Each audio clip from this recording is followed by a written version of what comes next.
society I'm talking about is a society that considers the environment major. So we take care of it. We build the reefs, restore the forest. Second, all the people of the world, we want to declare the earth the common heritage of all the world's people. Where did we get this land? We stole it from the Indians. We stole New Mexico and California. After we stole all the land we need, we put up the sign, thou shalt not steal. The same for Britain. They said the sun never sets on England. That's strictly bullshit. The sun set. They took that land. If they lost, they'd have been called thieves. They're conquerors if you win. So all nations are corrupt. I don't look to any nation. Ours are particularly corrupt. I hate to say all these things. Then there are the people that fight for women's rights. You know, you get women's rights, but if you don't educate people, they don't know what to vote for. They're just as bad as everybody else. Now, if you had slaves years ago, you were not allowed to teach them to read. Did you know that? Or you were fined. So, if you taught them to read, you couldn't manage that. If you taught people to think, you can't manage. So they try to make everybody alike. You know how women are, they're only good for two things. Well, where do men get that from? This stinking artificial culture. I was telling the group before you got here, I went to the South Seas, and I lived on an island there called the Tuamotu Chain. That was before we brought civilization and Christianity to the islands. And I brought mirrors and beads, and the natives were giving out my mirrors and beads. I never got a chance to give them out, and I couldn't understand that. I was normal. Normal means loused up.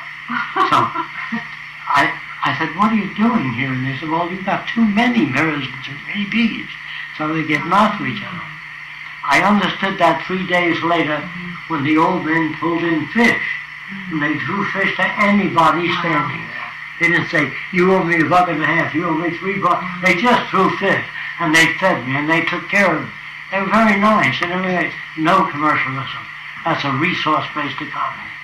And that's where I got the idea. But most of the ideas I got from the human body. If the brain says, I do all the thinking, I want most of the nutrients. Then the lungs would say, just a minute. If I don't oxygenate the blood, you die as a brain. So the brain says, what do you need? Everything you need. Same nutrients. With access to any additional. So the brain does that. Then the liver would say, if I don't filter the blood, both you guys would die. So the brain says, what do you need? So every organ of the body gets whatever it needs. That's the way the earth will operate. You will have access to free education, no more money. If you leave money in the society, you can pay off people, you can sell drugs. So what we have is a distribution center, which is managed by computerized systems, not people. People have fucked up every government they ever lived in. They've loused them up. Socialism, communism, free energy, doesn't work. The second picture is the government of the future. The globe with all that image screens all around it. Here's how it works. There are satellites all around the world, like geopositioning. And you can see, you can talk to that image screen. You say, how many planes are there in the air at this instant? Since we have satellites all around the world, laser beam will light up and show you every plane in the air, every ship at sea, every fish migration, the temperature all over the world, hurricanes all over the world, ice melting, everything. So you needn't say, what do you think? What do you think? You'll know exactly what's going on. Now, I'm trying to describe the society that I advocate. Now, why do I want to see the world unified?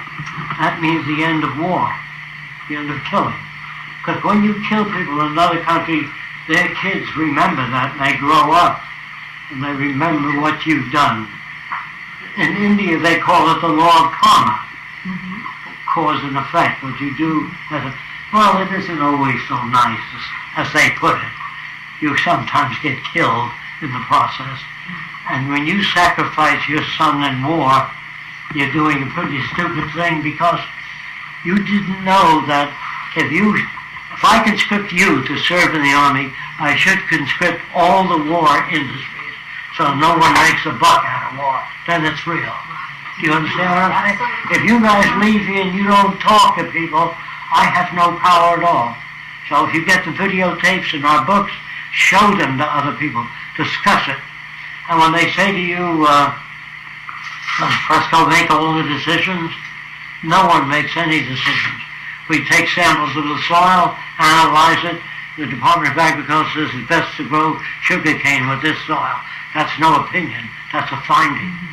But you, I believe, most of you, have been brought up to believe that everyone should have a right to their own opinion. Is that right? Mm-hmm. Well, let me emphasize that. Suppose you lived away across the street from me, and I see 10 guys coming out of your apartment. I can have all kinds of opinions. She could be a language instructor, a ballet instructor, but if you give everybody the right to their own opinion, you're going to fuck up the whole society. It's the worst thing you could do. People should have access to whatever information they want, just like the internet. More so. They're trying to take the internet away. You know, they're trying.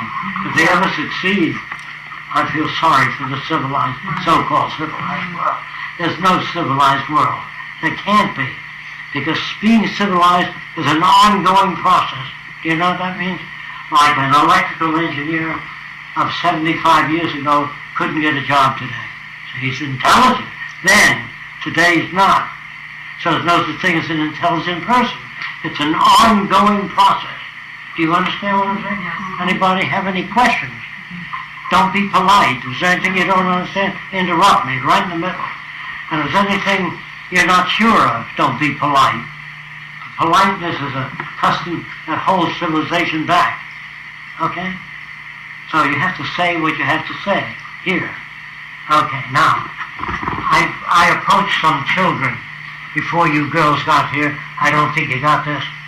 And this little girl, a little boy, was about 6 years old, around 5 and a half or 6. And I said, please, draw a picture of a human being. And this is what the kids did. They all, from different countries, they were about the same age and they drew similar pictures.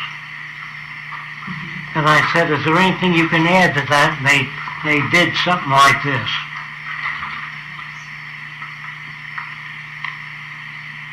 I said, anything else? And they put a circle here. I'm sure you've seen that before. Maybe you draw it out. Anyway, the teacher gives them a crayon, they color it and hang it up. And I say to the teacher, don't hang that up. You're going to arrest the kids at this development. That's why I said, when the kid spells cat with a K, you don't hang that up. You say, just a minute, that's not right. But when you say that's not right, that produces negative feeling in the kid because you didn't tell him anything. There's nothing he can do with that's wrong. Can't do anything. Or he can't do anything. That isn't what I told you Saturday. That does nothing for the kid. I hope you girls are not teachers. No. Anyway, so I say that's why they spell cat in Holland.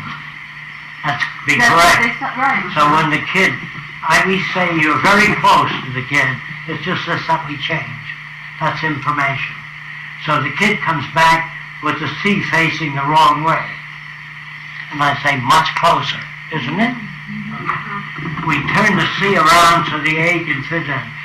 Say whatever you have to say, but that's wrong. That isn't what I told you. I went over it 10 times with you. None of that. No good. You don't learn that way. So, every kid that I worked with became a good artist or a good engineer, a good actor. Here's how it's done. Okay. I say to the kid,